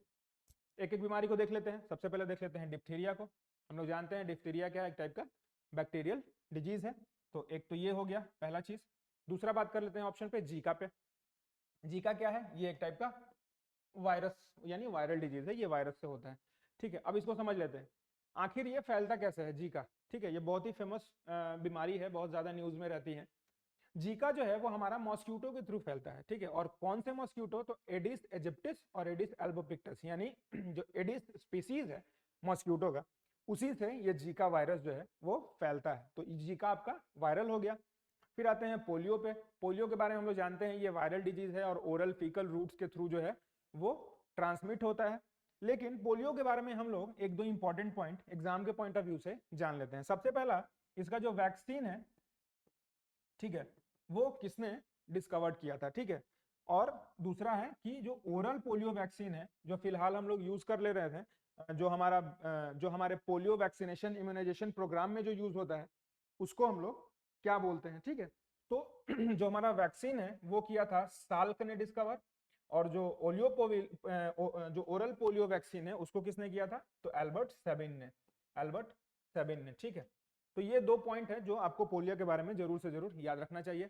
फिर हम लोग बात करते हैं रुबेलिया के बारे में। रुबेलिया क्या है? रुबेलिया भी जो है एक टाइप का माइल्ड वायरल डिजीज है, माइल्ड वायरल, ठीक है, माइल्ड वायरल डिजीज है। इसका एक और नाम है, हम लोग इसको जर्मन मीजल्स भी बोलते हैं, जर्मन मीजल्स भी बोलते हैं, जर्मन मीजल्स भी बोलते हैं, ठीक है, जर्मन मीजल्स, ठीक। तो ये हो गया बीमारी पे 4-5 बातें। वैक्सीनेशन भी इसमें हमने कवर किया। अब बढ़ते हम लोग अगले क्वेश्चन की तरफ। अगला क्वेश्चन है इताई इताई जो डिजीज है वो किससे कॉज होता है? ये क्या है? ये सारा पॉल्यूटेंट्स है, और इस पॉल्यूटेंट से जो भी डिजीज कॉज होती हैं उससे रिलेटेड क्वेश्चन बनता है। तो इसलिए हमने ये क्वेश्चन टेस्ट में डाला था, ठीक है। पहले इसको डिस्कस कर लेते हैं। पहला है पारा। इसका तो मीनामाटा डिजीज होता है, हम लोग जानते ही हैं, जापान में एक शहर का नाम है, ठीक है। उसी से ये बीमारी वहां पे पहली बार डिस्कस हुई थी तो इसलिए उसका नाम रख दिया गया मीनामाटा। फिर हम लोग आर्सेनिक के बारे में बात करें तो आर्सेनिक के से जो बीमारी होती है उसको हम लोग ब्लैक फुट डिजीज बोलते हैं, ब्लैक फुट डिजीज, ठीक है। नाइट्रेट से जो बीमारी होती है उसको हम लोग बोलते हैं blue baby syndrome, blue baby syndrome, blue baby syndrome, ठीक है। बच गया हमारा कैडमियम, तो कैडमियम से होता है इताई इताई। तो ये हमारा आंसर हो गया, ठीक है। पॉल्यूटेंट से रिलेटेड जो डिजीजेस हैं इंपॉर्टेंट डिजीज वो यही 4 हैं, ये चारों हमने डिस्कस कर लिया। अगले क्वेश्चन की तरफ बढ़ते हैं। अगला क्वेश्चन है क्रोमोजोम्स जो हैं वो किसके बने होते हैं, और क्रोमोजोम्स जो हैं वो किसके बने होते हैं, ठीक है। इधर सीधा सा सिंपल सा आंसर है, क्रोमोजोम्स जो है वो डीएनए और प्रोटीन के बने होते हैं। क्रोमोजोम्स जो है वो डीएनए और प्रोटीन्स के बने होते हैं।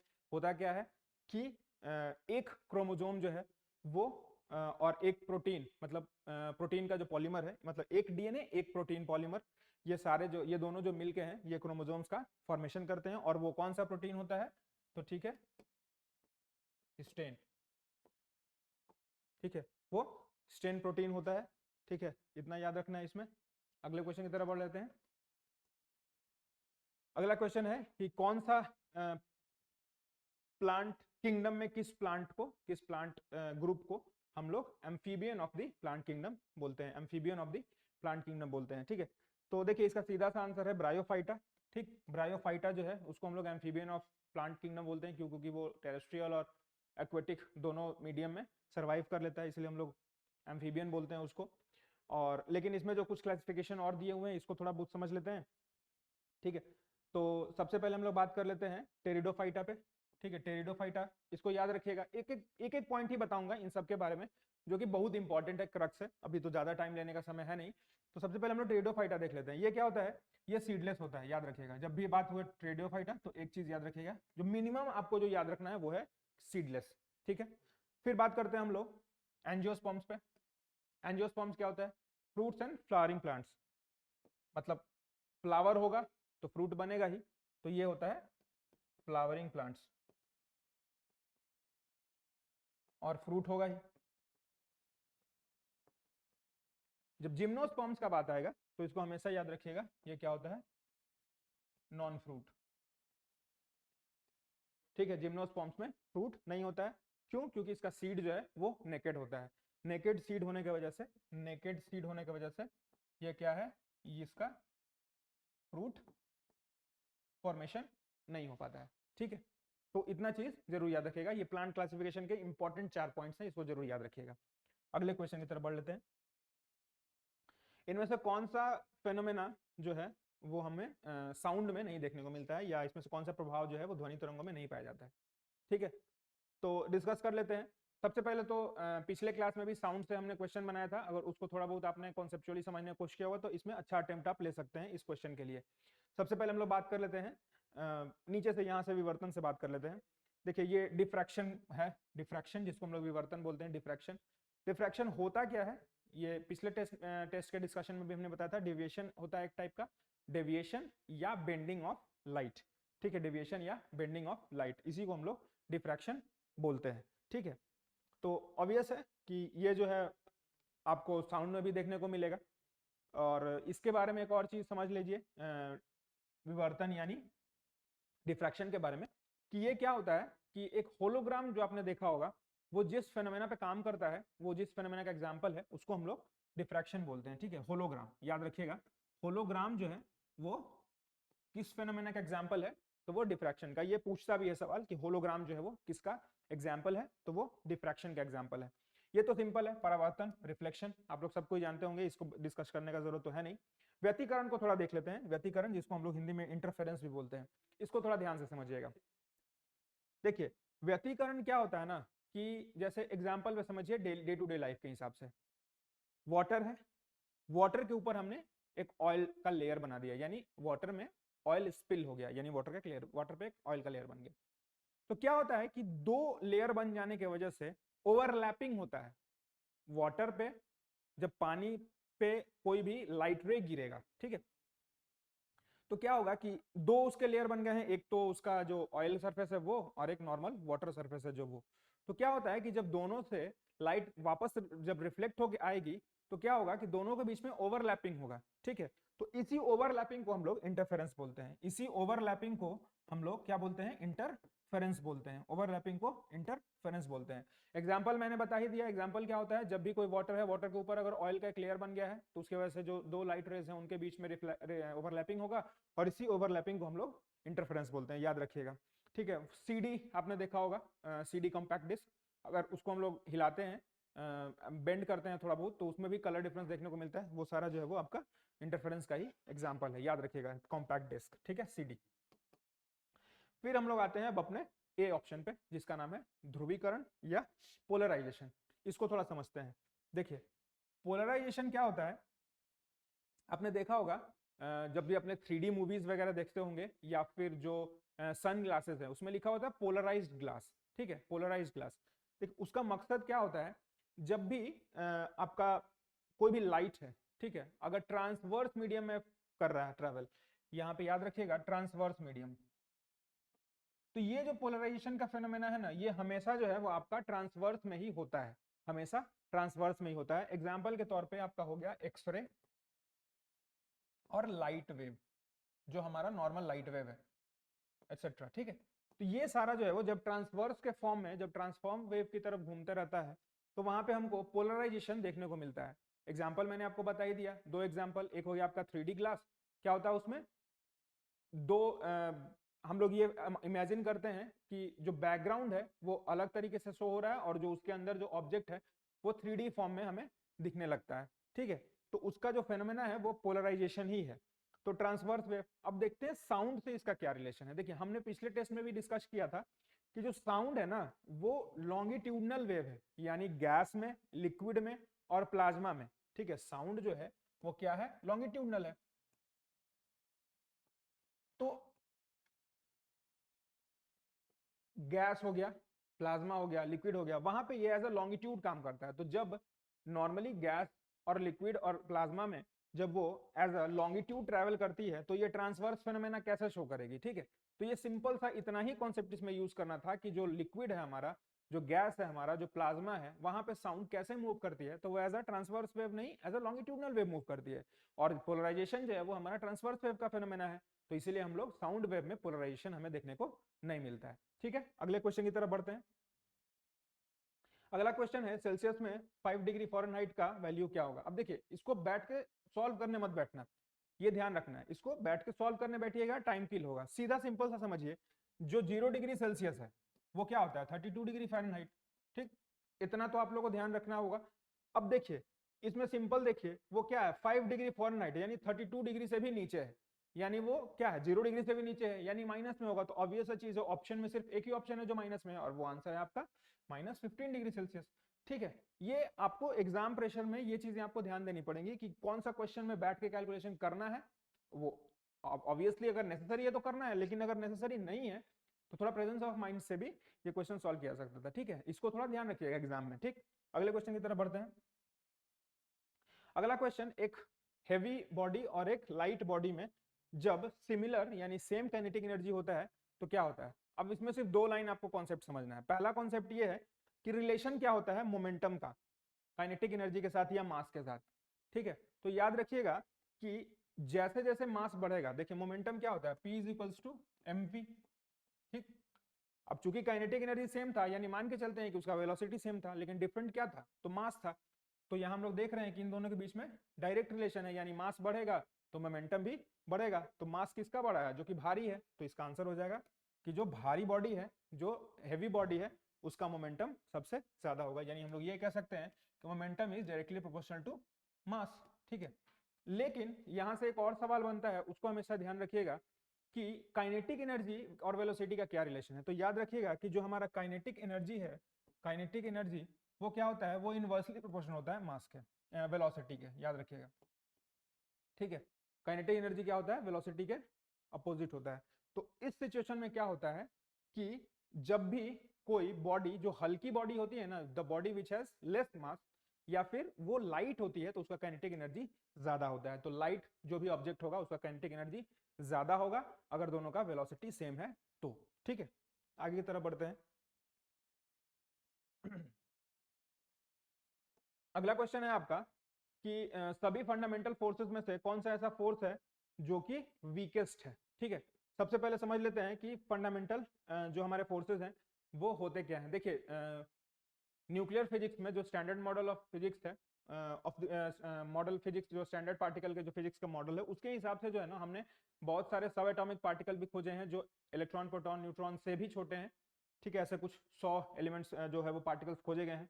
और उसके बाद ये भी खोजा गया कि आखिर जो है वो सारा जो यूनिवर्स है वहां पे जितने भी फोर्सेस हैं उनको हम लोग कैसे फंडामेंटली कैटेगराइज कर सकते हैं। तो इसी में 4 कैटेगराइजेशन हुआ। एक हो गया आपका न्यूक्लियर फोर्स, तो इसमें जो है वो आपका दो फोर्स आता है न्यूक्लियर फोर्स में, एक होता है वीक न्यूक्लियर फोर्स और एक होता है स्ट्रॉन्ग न्यूक्लियर फोर्स, ठीक है। इसको एक नेक्स्ट पेज पे ही कर दे रहा हूँ। 4 फंडामेंटल फोर्सेस, ठीक है, 4 फंडामेंटल फोर्सेस, ठीक है। सबसे पहला बात कर लेते हैं, एक सबसे पहला है ग्रेविटेशन के बारे में देख लेते हैं। तो ग्रेविटेशन क्या होता है, ये फोर्स जो है वो आपका सबसे वीकेस्ट फोर्स है, ठीक है। ये जो है वो आपका सबसे वीकेस्ट फोर्स है। दूसरा बात कर लेते हैं इलेक्ट्रोमैग्नेटिक फोर्स, ठीक। इलेक्ट्रोमैग्नेटिक फोर्स हमें कहाँ देखने को मिलता है, जितना भी इलेक्ट्रिक और मैग्नेटिक एक्टिविटीज हो रही हैं या इफेक्ट जो है ये किसके वजह से हो रहा है, तो आपका इलेक्ट्रोमैग्नेटिक फोर्स की वजह से हो रहा है। तीसरा हम लोग बात कर लेते हैं weak nuclear force, weak nuclear force. Weak nuclear force क्या है? जो भी रेडियो एक्टिविटी हो रही है वो वीक न्यूक्लियर फोर्स के थ्रू हो रही है, रेडियो एक्टिविटी, ठीक है। और फाइनली जो है वो स्ट्रॉन्ग न्यूक्लियर फोर्स पे आते हैं, स्ट्रॉन्ग न्यूक्लियर फोर्स। तो स्ट्रॉन्ग न्यूक्लियर फोर्स का एग्जांपल हम लोग बात करें तो ये क्या होता है? ये सबसे स्ट्रॉन्गेस्ट भी है, याद रखिएगा, ये जो है वो सबसे स्ट्रॉन्गेस्ट भी है। और ये होता कहाँ है? आपका एटम के न्यूक्लियस में, एटम के न्यूक्लियस में होता है, ठीक है, जिसके थ्रू हमारा प्रोटॉन और न्यूट्रॉन जो है वो आपस में वहां पे न्यूक्लियस में ही कॉन्सेंट्रेटेड रहता है, ठीक है। तो ये हो गया आपका पूरा का पूरा फंडामेंटल फोर्सेस। इससे ज्यादा फंडामेंटल फोर्सेस में कुछ है नहीं खास हमारे एग्जाम पॉइंट ऑफ व्यू से। सबसे पहला यहाँ पे देख लेते हैं कि सभी फंडामेंटल फोर्सेस में सबसे वीक कौन है। तो सिंपल सा आंसर है ग्रेविटेशनल फोर्स, ठीक है। अगले क्वेश्चन की तरफ बढ़ लेते हैं। अगला क्वेश्चन बोल रहा है कि इनमें से कौन सा पाइपलाइन के माध्यम से जो तेल का परिवहन होता है, यानी जो transportation of oil through pipeline जो होता है, उसका जो कैपेसिटी है, उसका जो कैपेबिलिटी है, उसको ये निगेटिवली इफेक्ट करता है, ठीक है, निगेटिवली इफेक्ट करता है। देखिए इसका आंसर जो है वो है श्यानता, ठीक है, यानी विस्कोसिटी। देखिए सबसे पहले थोड़ा सा समझ लेते हैं कि विस्कोसिटी बोलते किसको है, ठीक है। विस्कोसिटी क्या होता है? विस्कोसिटी जो होता है ना, कोई भी अगर लिक्विड है, ठीक है, तो वो एक रेजिस्टेंस है, तो शो करता है, रेजिस्टेंस शो करता है टुवर्ड्स फ्लो। यानी क्या होता है कि कोई भी लिक्विड है वो फ्लो नहीं करना चाहता है, या उस फ्लो के प्रति रेजिस्टेंस शो करता है, रेजिस्टेंस शो करता है। क्यों शो करता है? क्योंकि फ्रिक्शन होता है बिटवीन लेयर्स, फ्रिक्शन होता है बिटवीन लेयर्स। तो हम लोग जब भी देखते हैं कोई भी अगर लिक्विड ज्यादा विस्कस होता है तो क्या होता है? वो फ्लो नहीं करता है, ठीक है। तो इसी क्वेश्चन में हम लोग जो देख रहे थे कि पाइपलाइन को सबसे ज्यादा निगेटिवली कौन इफेक्ट करेगा, तो वो उस लिक्विड का विस्कोसिटी, यानी जितना ज्यादा विस्कस लिक्विड होगा उतना ही कम फ्लो होगा, क्योंकि वो रेजिस्टेंस शो करेगा फ्लो के लिए। तो इसी वजह से जो है वो हमारा पाइपलाइन को सबसे जो निगेटिवली इंपैक्ट करेगा वो क्या होगा? आपका विस्कोसिटी। थोड़ा सा इसमें और देख लेते हैं सरफेस टेंशन। एक सरफेस टेंशन जो है वो इंपॉर्टेंट चीज है, सरफेस टेंशन को देख लेते हैं। सरफेस टेंशन, ठीक, सरफेस टेंशन के बारे में बात कर लेते हैं। देखिए सरफेस टेंशन होता क्या है? ये श्रिंकिंग एबिलिटी है या श्रिंकिंग हैबिट है लिक्विड की। इसको थोड़ा समझते हैं, ये इंपॉर्टेंट टॉपिक है, इसको थोड़ा सा 1 सेकंड लगा के, 1-2 मिनट लगा के इसको समझ लेते हैं। देखिए सरफेस टेंशन होता क्या है? एग्जाम्पल के तौर पे एक वाटर ले लीजिए, ठीक है, वाटर लिए, वाटर में हमने ऐड किया सॉल्ट, ठीक। जब हम लोग वाटर में सॉल्ट ऐड करते हैं तो क्या होता है? उसका जो श्रिंक करने का जो कैपेसिटी है वो और ज्यादा बढ़ जाता है, यानी वो डेंस हो जाता है। तो यानी सरफेस टेंशन जो है वो बढ़ जाता है। अब इसी सॉल्ट को ना पॉल्यूटेंट समझ लीजिए, एक टाइप का पॉल्यूटेंट। वाटर में अगर ज्यादा गंदगी है, इसका मतलब क्या है? कि उसका सरफेस टेंशन ज्यादा है। अब यहां से समझिए डिटर्जेंट को, ठीक है। जब हम लोग डिटर्जेंट लेते हैं तो वो क्या करता है? वो सरफेस टेंशन को घटा देता है, यानी उसका जो श्रिंकिंग कैपेसिटी या श्रिंकिंग हैबिट है उसको कम करता है, जिसके वजह से वो एक्सपैंड करता है। तो उसका जो ऑयल है, और भी डिटर्जेंट में जो है वो जो एलिमेंट्स होते हैं वो क्या करते हैं? वो जाके डर्ट को कैप्चर करते हैं। तो ये जो सरफेस टेंशन है वो अगर डिटर्जेंट के साथ रिलेशन रखे तो क्या होगा? वो सरफेस टेंशन डिक्रीज कर जाएगा। अगर कुछ एक्स्ट्रा एडिशन कर रहे हैं एज अ पॉल्यूटेंट, एग्जांपल के तौर पर सॉल्ट, तो वो क्या करेगा? सरफेस टेंशन को बढ़ा देगा, ठीक है। अब इसका सबसे इंपॉर्टेंट पार्ट जो एग्जाम हमें सब में पूछता है उसको याद रखिएगा। सबसे पहला कि एग्जाम्पल क्या है सरफेस टेंशन का? सबसे पहले याद रखिएगा बबल, दूसरा याद रखिएगा लिक्विड ड्रॉपलेट्स, ठीक है, लिक्विड ड्रॉपलेट्स, ठीक है। फिर याद कर लीजिएगा तीसरा लिक्विड ड्रॉपलेट्स हो गया। उसके बाद से तीसरा याद रखिएगा जो हमारा वाटर प्रूफ टेंट होता है, ठीक है। वाटर प्रूफ टेंट जो होता है ये भी क्या है? सरफेस टेंशन का ही यूज करता है। समझिए इसको होता क्या है? जैसे वाटर प्रूफ टेंट हमने डाला, उसमें कुछ पोर्स होते हैं, वो पोर्स क्या करता है? उस पोर्स में चूंकि इसका जो हैबिट है वो श्रिंक करने का, वो श्रिंक करके क्या करता है? उस पोर्स को भर देता है। भर देने के बाद वो पूरा का पूरा जो टेंट है वो क्या हो जाता है? वो आपका हो जाता है वाटर प्रूफ, ठीक है। तो यहाँ पे जो क्वेश्चन था इसमें क्या था कि आपका which one of the following affects the efficiency of oil transportation through pipelines? Surface tension हमने देख लिया, विस्कोसिटी हमने देख लिया, और स्ट्रेस और स्ट्रेन। तो इसमें जो हमारा आंसर था वो था आपका विस्कोसिटी, आंसर था विस्कोसिटी। ठीक है, अब थोड़ा सा इसको देख लेते हैं, स्ट्रेन को, ठीक है, और स्ट्रेस को। जस्ट अ सेकेंड, स्ट्रेस और स्ट्रेन, ठीक है, इसको क्लियर करते हैं। सबसे पहले आते हैं हम लोग स्ट्रेस पे। ठीक है, स्ट्रेस को सिंपल भाषा में समझिए, ये क्या है, ये restoring force per unit area है, यानी एक टाइप का प्रेशर है। ठीक है, बस, ठीक है, इतना याद रखिए। दूसरा स्ट्रेन, ये क्या होता है, रेशियो होता है, ratio of change in dimension. Example delta L divided by L, ये हो गया आपका स्ट्रेन। ये डायमेंशन लेस भी होता है, यानी ये कोई यूनिट नहीं है, ये डायमेंशन लेस होता है, क्योंकि वो माइनस हो जाता है, वो एक दूसरे से डिवाइड हो जाता है ऊपर नीचे से, क्योंकि रेशियो है।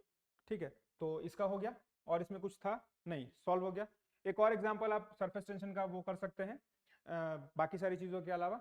जो इंसेक्ट्स होते हैं, इंसेक्ट्स जो होते हैं वो वाटर पे कैसे चल लेते हैं, तो वो जो है वो आपका सरफेस टेंशन के वजह से ही चल लेते हैं। ठीक है, अगले क्वेश्चन की तरफ बढ़ते हैं। अगला क्वेश्चन है, अगर कोई भी मेटालिक कंडक्टर है, तो उसमें से अगर कोई भी इलेक्ट्रिसिटी फ्लो होता है, तो उसमें जो हीट होगा वो किस पे डिपेंड करेगा। देखिए, सीधा सा आंसर है, इसका जो आंसर है वो है आपका मटेरियल, उसका लेंथ और उसका थिकनेस। ठीक है, मटेरियल, लेंथ और थिकनेस। इसके साथ ही एक चीज और याद रखिएगा, रेजिस्टिविटी जो है वो डिपेंड नहीं करती है। ठीक है, रेजिस्टिविटी जो है वो इन सब चीजों पे डिपेंड नहीं करती है। ठीक है, मटेरियल पे। और ये नॉर्मली जो क्वेश्चन है ये आपका कंडक्टिविटी से है, तो एक दो क्वेश्चन इससे हमेशा आता है, तो उस चैप्टर को थोड़ा बहुत ध्यान रख लीजिएगा। ठीक है ना, और मिला जुला के ये डिस्कशन तो ऑलमोस्ट कंप्लीट ही है। ठीक है, और तो इसको वाइंड अप करते हुए एक दो बात आपसे और बता देता हूँ, क्योंकि ये डिस्कशन तो कंप्लीट ही हो गया है, और अगला जो भी हमारा प्रोग्राम होगा उसको हम लोग अपने चैनल पे पहले अनाउंस करेंगे। ठीक है, फिलहाल के लिए ये है कि कोई भी जो भी आप लोग तैयारी कर रहे हैं, जितने भी लोग हैं, एक चीज हमेशा ध्यान रखिए, अब जो टाइम है ना, वो आपको किसी भी एक्स्ट्रा चीज या कोई भी एडिशनल चीज पढ़ने का समय अब नहीं रहा। ठीक है, जो आपने पढ़ रखा था उसी को रिवाइज कर लीजिए। ठीक है, वो मोर देन सफिशिएंट है, और कुछ भी नया ऐड करने की कोशिश मत कीजिए, और जितना भी कम से कम चीजें हो सके कोशिश कीजिए कि जो लो हैंगिंग फ्रूट्स हैं उनको सबसे ज्यादा टारगेट कीजिए। एग्जाम्पल के तौर पे मान लीजिए कि कुछ इंपॉर्टेंट टॉपिक्स हैं साइंस में जहां से क्वेश्चन हमेशा आते हैं। ठीक है, तो वो इंपॉर्टेंट टॉपिक्स ही पकड़िए। जैसे मान लीजिए कि बायो में बात करें, तो बायो में एक दो चैप्टर आपको इंपॉर्टेंट मैं अभी बता दे रहा हूँ।